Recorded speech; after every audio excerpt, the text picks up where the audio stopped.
Go. Donc bonjour à toutes et tous. Nous avons Solidaires Finances Publiques a organisé cette conférence de presse liée à la campagne déclarative sur les revenus de 2022. Une campagne qui s'inscrit dans un contexte social particulier, dans le cadre d'une mobilisation contre la réforme des retraites. Et malgré tout, l'ensemble des agents des finances publiques sont sur le pont pour répondre aux sollicitations de l'ensemble des contribuables. Cette conférence fait suite à celle du ministre la semaine dernière, où il invite, quels que soient les moyens ou les outils, que les contribuables contactent nos services. Or, depuis un certain nombre d'années, nos services sont malmenés, détruits, réformés, et aujourd'hui, il faut beaucoup de volonté et d'engagement professionnel pour répondre à l'ensemble des sollicitations des contribuables, que ça soit par téléphone ou en physique. Dans ce cadre-là, cette campagne déclarative est particulière, puisqu'à la fois on va voir la campagne déclarative d'impôt sur le revenu, mais aussi la campagne GMBI, gérer mes biens immobiliers. Ces deux campagnes vont venir porter une influence toute particulière et sûrement nombreuse au regard des retours qu'on peut avoir pour les prochaines semaines. Sur la campagne déclarative en elle-même, il n'y a pas de nouveauté fiscale en tant que telle, excepté l'augmentation, la revalorisation des tranches à l'impôt sur revenu et du barème kilométrique de plus 5,4. Mais lors de cette conférence, Monsieur Attal a annoncé une initiative de leur part pour, avec la création d'une plateforme, en avoir pour ses impôts, où la question de la contrepartie de la contribution collective en termes de services publics et interroge les contribuables sur leurs besoins. Si on peut se féliciter dans un premier temps de cette consultation de mettre en exergue la contrepartie de la contribution collective, le questionnaire ou la consultation qui se fera sur le rôle et la place de l'impôt, nous craignons que ça génère du moins d'impôts et non du mieux d'impôts. Notre syndicat a toujours été porteur d'une refonte du système fiscal et d'une réforme d'ampleur. Or, aujourd'hui, on est toujours sur du moins fiscal, on va dire ça comme ça, au lieu du mieux fiscal. Et la question de la répartition des richesses qui, aujourd'hui, transpire largement dans les manifestations et les cortèges contre la réforme des retraites, n'est pas du tout mis à travers cette consultation qui va arriver dans les prochains jours. Donc la question d'un impôt juste avec des services publics renforcés, ça devrait être l'objectif de ce gouvernement au vu du contexte social. Malheureusement, on n'est pas dans ce paysage-là. On est toujours sur un impôt sur le revenu qui perd de plus en plus de sa redistribution, avec une progressivité de moins en moins ancrée. Nous sommes plus qu'à 5 tranches. Il est loin le temps où on était à 14 tranches sur l'impôt sur le revenu. Et multiplier les tranches et réinscrire de la progressivité permettrait de retrouver une progressivité, un impôt plus juste à l'impôt sur le revenu. Au-delà, c'est une administration qui est à nouveau sur les feux de la rampe, une administration qui est malmenée et qui, depuis des années, subit des suppressions d'emplois successives. Même si dans la dernière loi de finances, le ministre s'est félicité d'avoir moins de suppressions d'emplois, il n'empêche que ces 850 suppressions d'emplois pour l'année 2023 se concrétisent malheureusement avec une réalité tout autre, puisque pour avoir 850 emplois nets supprimés, on a le jeu des redéploiements et des suppressions massives, et notamment dans les services des impôts des particuliers. Cette campagne qui s'ouvre va mettre tous les services des accueils sous forte pression, que ça soit les accueils physiques, puisqu'on a eu après la crise Covid à nouveau une fréquentation de nos services en augmentation avec plus de 30%.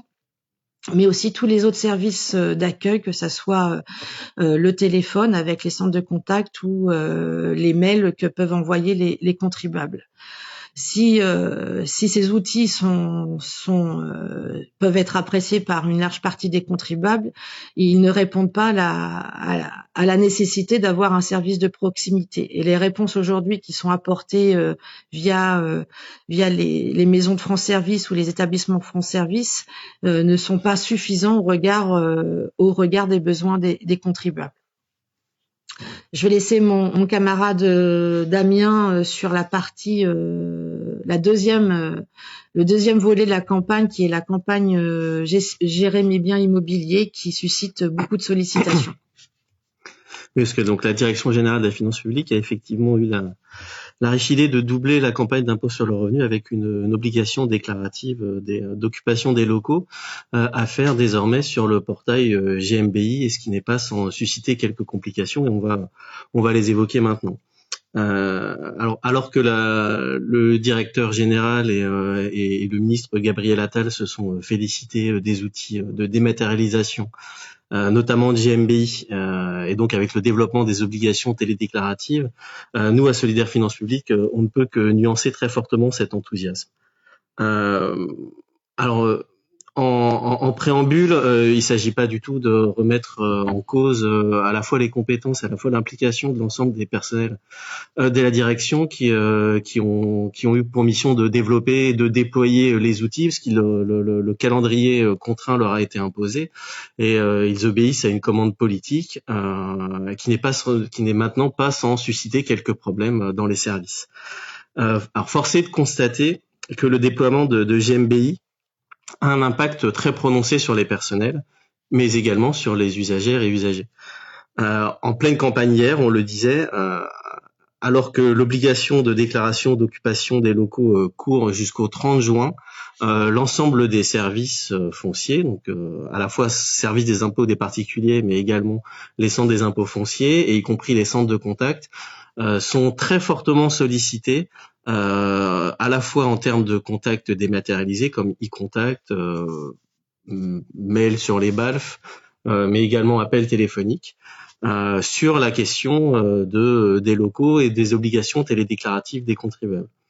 À titre d'exemple, on a sur la seule partie GMBI plus de 2000 e-contacts dans de nombreux départements, que ce soit des départements franciliens, que ce soit dans le Morbihan, un peu moins de 1500 dans le Morbihan, mais que ce soit aussi en Indre-et-Loire. Voilà, on se retrouve avec des pics de sollicitations sur les e-contacts auxquels les agents doivent répondre, et qui impactent forcément l'ensemble des services et l'ensemble des missions en plein début de la campagne d'impôt sur le revenu. Donc s'ajoute à cela toutes les sollicitations qui peuvent t'arriver classiquement en période de début de campagne d'impôt sur le revenu. Sur la partie GMBI, donc sur les questions des contribuables, elles sont de plusieurs titres. Elles sont nombreuses parce qu'elles concernent à la fois certaines discordances qui peuvent être constatées par les usagères et usagers du service public, notamment liées parfois aussi au manque de personnel et à des retards d'enregistrement en termes de publication foncière dans les services de publication foncière, qui ont des impacts après directement sur ce qui est retranscrit sur GMBI. On a aussi des questions liées aux indications qui sont inscrites sur le portail des usagers, et on a aussi des questions sur comment utiliser l'applicatif et qu'est-ce qu'il faut télédéclarer. Alors que le directeur général expliquait dans sa conférence de presse que les usagères et usagers devaient se concentré sur les seules questions liées aux obligations télédéclaratives sur GMBI d'ici le 30 juin, nous, à Solidaire Finances Publiques, on considère que on n'a pas à hiérarchiser les demandes des contribuables pour le bon fonctionnement du service public. Nous, on dénonce une fois de plus le manque de personnel, alors les suppressions de postes qui ont lieu régulièrement depuis 20 ans, mais également le manque de personnel supplémentaire dû justement à l'arrivée de ce nouvel applicatif et de ces nouvelles technologies qui impactent très fortement les collègues et qui rendent difficiles les réponses aux contribuables en temps et aux usagères et usagers en temps voulu. En plus de ces problématiques de temps de réponse dues au manque de personnel, c'est une application télédéclarative de plus qui vient s'ajouter à celle qui existait déjà. On l'a déjà répété plusieurs fois, le défenseur des droits l'avait mentionné dans un de ses rapports. La télédéclaration écarte une certaine catégorie de personnes de l'accueil et de la possibilité d'avoir une réponse facilement.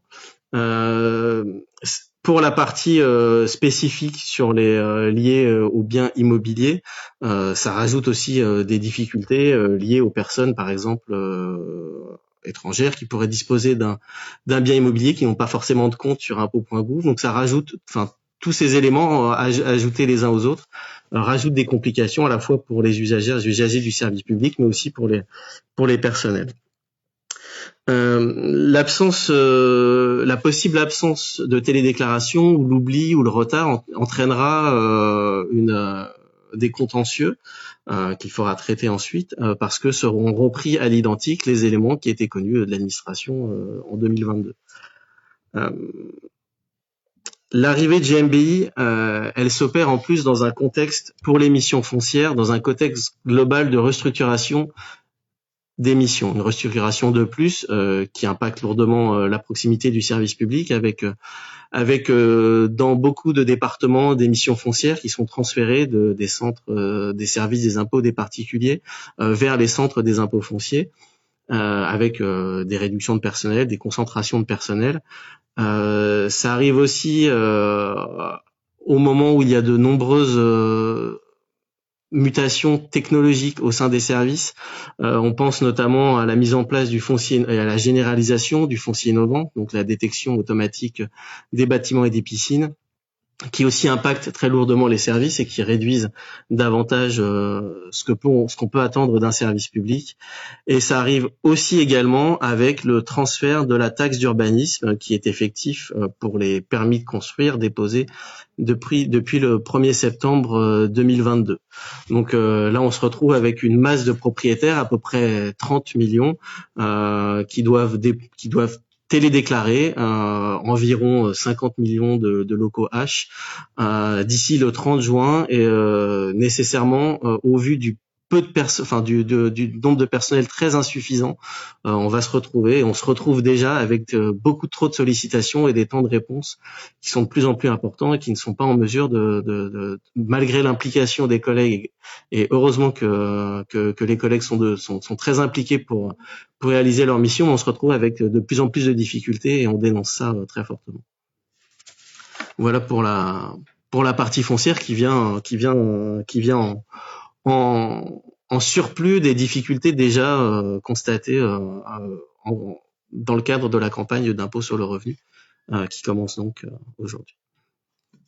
Ouais, pour compléter, en fait, la GMBI pour la direction générale et son ministre, ça serait le miroir de la fin de la suppression de la taxe d'habitation. Ces choix fiscaux de suppression de la taxe d'habitation, de la contribution audiovisuelle n'est pas sans conséquence pour les budgets notamment des collectivités locales et du financement du service public de l'audiovisuel. Et si pour le moment il y a une compensation budgétaire de l'État vers les collectivités locales, elle interroge sur le devenir, sur l'autonomie des finances des collectivités locales. Aujourd'hui, la compensation budgétaire qui se tourne vers les collectivités se fait à travers le budget de l'État. qui est à plus de 50% financé par la TVA, qui est au demeurant un impôt qui est proportionnel et donc injuste, puisque quel que soit le niveau de revenu que l'on ait, on paye le même niveau de TVA. Donc, les gains de productivité, ils nous ont été annoncés à la Direction générale des finances dans le projet de loi de finances 2023. Et si on prend la question de la taxe d'habitation, le pendant, c'est 2000 suppressions d'emplois qui sont caractérisées par le politique comme des gains de productivité réels. Or, dans les services, la réalité est tout autre. Les gains de productivité, ils ne les voient pas. Ils sont toujours en surcharge de travail, avec des conditions d'exercice de plus en plus difficiles. Et les premiers jours de l'ouverture de la déclaration nous laissent entendre que malheureusement nous avons raison et que les contribuables ont besoin de la technicité des agents et des agentes des finances publiques pour les aider dans les différentes démarches, que ça soit au niveau de la déclaration d'impôt sur revenu ou que ça soit dans le cadre de GMBI. Donc, notre syndicat a maintes fois alerté les pouvoirs administratifs et politiques sur le manque de moyens criant de notre administration.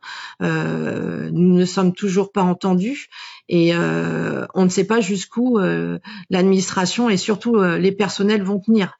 La question de la surcharge de travail est une réalité qui engendre un mal-être, des conditions de travail qui se dégradent. Et aujourd'hui, les réponses ne sont pas à la hauteur des enjeux pour une administration qui se dit exemplaire sur le plan technologique, mais qui est bien loin de ça en matière de gestion des ressources humaines et de moyens effectifs. Donc, nous ici, à Solidaires Finances Publiques, on réitère notre demande de pause à la fois sur les suppressions d'emplois, de pause sur l'ensemble des réformes organisationnelles qui touchent l'administration, et d'avoir un réel débat contradictoire sur la place de ces nouvelles technologies, alors qui prennent différentes formes, que ça soit des nouveaux logiciels ou l'intelligence artificielle, mais qui deviennent des gains de productivité pour l'administration pour supprimer des emplois supplémentaires. Donc, syndicalement, on ne peut pas continuer à avancer sans avoir ces bilans contradictoires, sans avoir le coût de le développement de ces outils, et si on se retrouve sur la contrepartie qu'ils attendent de leur côté. Et nous, on estime que si des outils sont possibles, ils doivent être portés de façon avec les utilisateurs, donc avec les agentes et les agents, et on doit avoir un débat contradictoire sur le coût et l'efficacité et la qualité surtout de la mission du service public qui est la nôtre. Donc aujourd'hui, cette exemplarité en matière de développement des outils, pour nous, elle n'est qu'une exemplarité de façade, parce que la réalité, quand on pousse la porte d'un centre des finances publiques, est tout autre, et on trouve plutôt des agents qui sont fatigués de subir des réformes, alors soit technologiques, soit des réformes organisationnelles, soit aussi des réformes territoriales. On a subi aussi la réforme du nouveau réseau de proximité qui n'a fait que éloigner le contribuable de nos services publics.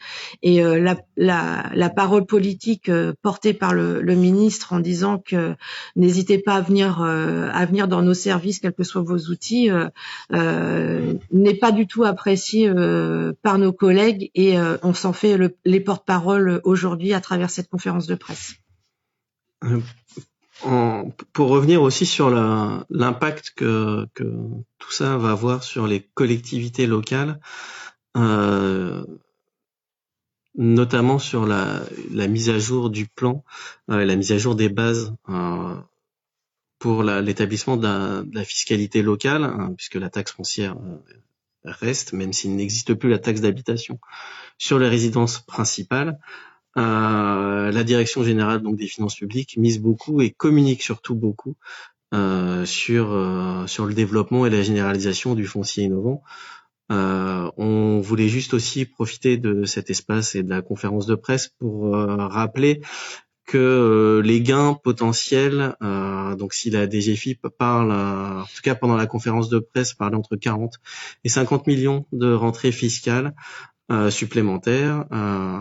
Il faut aussi mettre ça, il faut le nuancer parce que ça sera variable, ça n'abonde pas le budget de l'État, mais ça abonde le budget des collectivités territoriales, et forcément avec des disparités assez importantes selon qu'elles soient placées sur le bassin méditerranéen ou à d'autres endroits où il pourrait y avoir moins de piscines. Alors à titre d'exemple, dans les premières remontées qu'on a sur les rentrées fiscales de taxes foncières pour la prochaine année, on pourrait attendre 1,5 million € supplémentaires dans les Bouches-du-Rhône, 1,8 million à peu près en Gironde. Mais par exemple, quand on fait la comparaison, on aurait à peine 20 000 € dans la Meuse, à peine 20 000 € dans les Hauts-de-Seine, et dans ce genre de département des sommes beaucoup moins importantes. Donc c'est une part départementale qu'il faut après répartir entre les communes. Donc voilà, ça reste assez faible par rapport aux suppressions de postes qui seront subies par l'ensemble des services des finances publiques, y compris dans ces départements-là, avec des agents qui du coup ne pourront plus mettre à jour aussi. Enfin, des effectifs seront moins importants pour pouvoir mettre à jour correctement les bases liées à l'établissement de la fiscalité locale, et donc potentiellement des recettes en moins pour les communes. Donc voilà. Donc la Solidaire Finance Publique dénonce aussi, encore une fois, Anne l'a dit, mais le recours à des intelligences artificielles, mais au-delà de ça, des outils, pareil avec GMBI, des outils numériques qui sont censés remplacer le travail des agents, alors qu'on voit qu'en fait il y a toujours une masse de travail très importante derrière, et que cette réduction de personnel, elle a des impacts à la fois pour les communes, mais à la fois aussi pour les usagers du service public.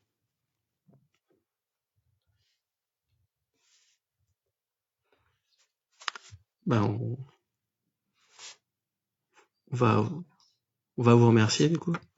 Donc on reste à votre disposition, soit par les contacts presse, et on suivra en tant que syndicat cette campagne particulière dans un contexte qu'on rappelle social extrêmement difficile. Et pour nous, la défense des agents qui s'engagent dans cette campagne déclarative, on le rappelle, dans un contexte difficile, puisque les contribuables subissent une réforme qu'ils n'ont pas voulu. On rappelle aussi que la réforme des retraites, 80% de la population rejette cette réforme, et en matière de fiscalité, où une réforme fiscale qui devrait être nécessaire pour participer à une redistribution des richesses est encore une nouvelle fois absente de ce quinquennat. On vous remercie et on vous dit à très vite.